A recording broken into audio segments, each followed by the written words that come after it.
Hi, I'm Keita from Keita's Holistic Life, and I want to give an overview of some herbs that I'm going to be discussing over the next few weeks or the next few videos. No, I do not take all these herbs at once. I actually have myself on a regimen where I go off and on certain herbs depending on my needs or depending on the time of the month or whenever I need them, basically. So here we go. I'm going to introduce a few. All of these are going to be Spring Valley because this is what I have right now. I'm waiting on a shipment. But I absolutely love these. This is a Walmart brand. One thing I love about them is the green packaging. That green packaging, even though it still is plastic, it's a dark but still see-through plastic, which will keep them fresh. It kind of reminds me of the rose-colored bottles, glass bottles. That's the best, the rose-colored ones. They don't have any BPA in them or anything. But anyway, we'll get into that later. Saw Palmetto, one of my favorites. A lot of women shy away from this one because it says prostate health, but it's also for women. It's very, very good if you have problems with urinary tract infections or just overall health in general. My next one, Fenugreek. Fenugreek is very, very good for my digestion.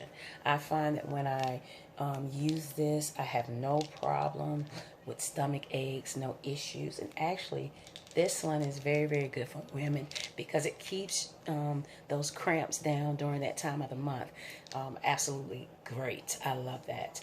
You'll see I have a date on it.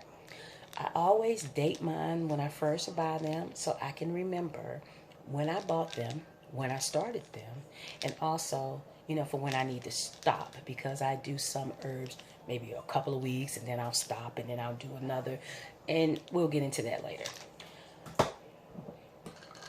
Ashwagandha. This is an Indian herb. This is very, very good. I love ashwagandha. It's a root powder. This one is very, very good for immunity. I learned about ashwagandha right after I had gotten terribly sick with the flu. And I wish I would have had it then. I found out about it. To me, sometimes vitamin C, and I love vitamin C. Vitamin C is excellent for those who can tolerate it. But vitamin C tends to give me headaches. And it doesn't tend to help my digestive system. So some people can tolerate. If you can tolerate vitamin C, go for it. But if you can't, don't worry about it. Ashwagandha is a very, very good alternative. But keep in mind, just like with any of the other herbs, you cannot, you know, you have to, I think this one is like 4 weeks on, 4 weeks off. But I will explain each one in detail in my next videos. Echinacea Goldenseal Blend.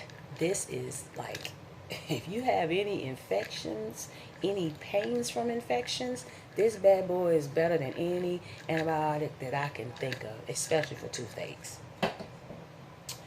Ground turmeric. This is one that I hardly ever go off of. This is one, it's great for youth. It makes you look very youthful. It's good for depression. It's good for anxiety. It's great for cancer. It's just overall, I know I'm going to do a super long video on this one because it has so many benefits. It's good to tolerate. I also put it in milk at night for my grinding of my teeth because it loosens the jaw muscles, which is very, very good for anybody who has problems with grinding their teeth. So